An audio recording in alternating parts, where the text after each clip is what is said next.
Bueno, estos presupuestos, cuando uno los analiza, y en el sector, en el área de empleo y turismo, pues al final son un buen reflejo de lo que ustedes representan, en lo que de verdad ustedes y sus socios son los mejores del mundo. Mucho marketing, nula transformación, mucha palabra y, desgraciadamente, poca canaria. Y le digo esto porque la realidad socioeconómica de nuestro pueblo, desgraciadamente, sigue siendo la misma. A pesar del crecimiento en el PIB, el récord de turistas, cada año ingresamos más en recursos, casi todos los parámetros macroeconómicos como una tralla. Pero la situación de la gente que aquí vive, como digo, desgraciadamente, sigue siendo la misma o empeora. Y es que en una tierra que encabeza los índices de pobreza del Estado, donde la vivienda se ha convertido en un lujo y los salarios siguen a la cola, ustedes en sus presupuestos con carácter general hablan de prudencia, de contención, de responsabilidad fiscal, pero desgraciadamente, y no es casualidad, esa prudencia siempre recae sobre los mismos, las trabajadoras precarias, los jóvenes sin oportunidades, las familias que siguen sin llegar a fin de mes, o sobre los trabajadores y trabajadoras que cuando piden incrementos salariales, eso hay que ligarlo siempre a la productividad. Y mientras tanto, los grandes operadores, los mismos que llevan 40 años beneficiándose de un modelo agotado, siguen blindados, intocables, absolutamente inmunes a esa prudencia, al sacrificio. Lo que expresan estos presupuestos, señora consejera, no es ambición ni valentía, a pesar de lo que usted haya dicho, sino fatal continuismo y resignación servil ante los intereses de siempre. Nada para poner los cimientos del nuevo modelo, como luego veremos con detalle ante el enorme crecimiento en promoción y, sin embargo, la escasa cuantía destinada a esa renovación, por ejemplo, de los espacios turísticos, esos insularizados que usted comentaba con anterioridad, todo para seguir sosteniendo las recetas de siempre. Estamos, por tanto, ante la enésima traición programática de los compromisos que ustedes mismos proclamaron en su debate de investidura. Un ejemplo claro, y no es precisamente de este área, pero que puede afectarle también, pues que una vez más, por tercer año consecutivo, como dijimos, incumplen esa bajada del IGIC. O, por ejemplo, ¿dónde se habrá quedado los expertos anunciados por el presidente que días después de las multitudinarias manifestaciones contra el modelo turístico, no contra el turismo, ni mucho menos, sino con el modelo desarrollista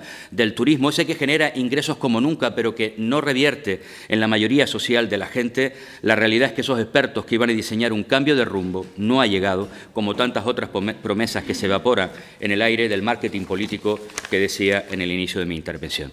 Pero vamos a hablar del sector, del ámbito del empleo, la precariedad laboral de manera específica. En un contexto, como decía antes, donde la economía canaria crece y el número de turistas alcanza cifras históricas, en lo que su presidente llama un modelo de éxito, o su vicepresidente el otro día, en esta misma comisión, decía que cuando todo va bien, no se toca. Cuando todo va bien, ¿por qué cambiar? El problema es que creo que ustedes desconocen la otra realidad. Evidentemente, esto va muy bien para ese 1% de los canarios y canarias que concentran el 30% de la riqueza que se genera en esta tierra, o para esos turoperadores, pero para la inmensa mayoría social la realidad es distinta. La canaria del paro estructural, del empleo precario, del salario bajo y de la vivienda, en este momento, absolutamente inalcanzable. Esa es la canaria que no sale ni en los fotos ni en los folletos turísticos a los que ustedes destinan dineros de manera extraordinaria en esta ocasión. Frente a esa realidad que exige inversión masiva en políticas activas de empleo y mejora de la calidad del trabajo, el presupuesto hace exactamente lo contrario. Y es que recortan en el fomento del empleo, en el programa 241. Si ustedes reducen el soporte económico vital para los programas activos de empleo en casi un 4%, pasando de 86,8 a 83,7 en 2026. Eso no es contención, ni siquiera. Es un hachazo directo a la columna vertebral de las políticas de empleo. Presume de haber aumentado los fondos del Servicio Canario de Empleo en 9,4 millones, pero sabe que en el fondo es una verdad manipulada. Esa cifra equivale prácticamente a lo que ustedes, su gobierno, sus presupuestos, su área, le metió el hachazo en el año 2023. La realidad es que el saldo en este instante es insignificante, por tanto, no cuela, señora consejera. Y es que a mí se me caería la cara de vergüenza si tuviera que explicarle a una persona desempleada que en estos 3 años, en los que el presupuesto de Canarias ha crecido en 2.300 millones de euros con respecto a los que les dejamos, solo se han destinado 3 millones adicionales al organismo que tiene la misión de fomentar y promover el empleo de toda Canarias. O porque, por ejemplo, han recortado a los colectivos vulnerables. Y si lo anterior ya era grave, recortan ustedes, como decía, el programa destinado a la integración laboral de personas con especiales dificultades. Hablan de inclusión, equidad, justicia social, pero sus presupuestos dicen otra cosa, que la prioridad se asume, que la desigualdad se tolera y que el desempleo se administra, pero como lo que vemos en estas cuentas, no se combate. Y les recuerdo, los índices de pobreza en este contexto son devastadores y la pobreza ha aumentado. Mucho se ha dicho, y usted lo reconoce, que la falta de formación es uno de los lastres estructurales que tenemos. Y es cierto, en eso coincidimos, pero una cosa es diagnosticar y otra actuar, y su presupuesto ni forma ni transforma. Su consejería mantienen ese apartado castigado, lo reconoce en su propia memoria. La formación turística es pilar fundamental para la sostenibilidad del sector. ¿Y qué hacen?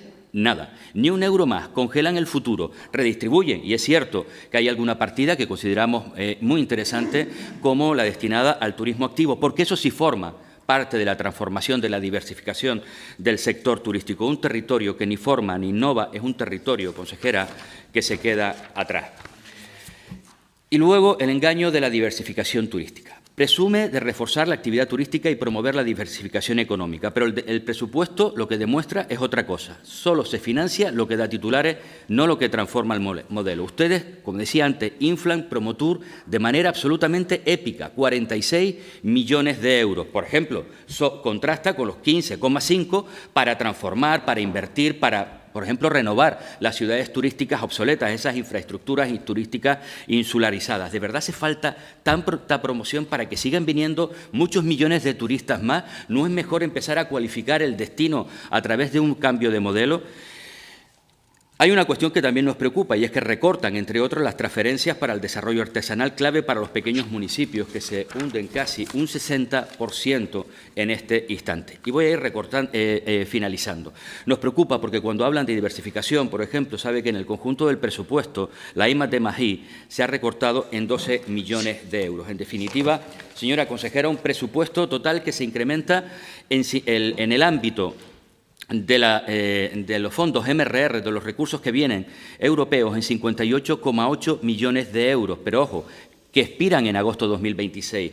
En este 2025 había 89,9. ¿Sabe cuándo estaba ejecutado a mes de julio? Solo 15 millones de euros. Lo que han hecho es trasladar de un año a otro esos recursos MRR que tienen que ejecutarlos a finales de agosto del 2026. Y a partir de ahí se quedarán sin recursos, precisamente para ese cambio de modelo estructural.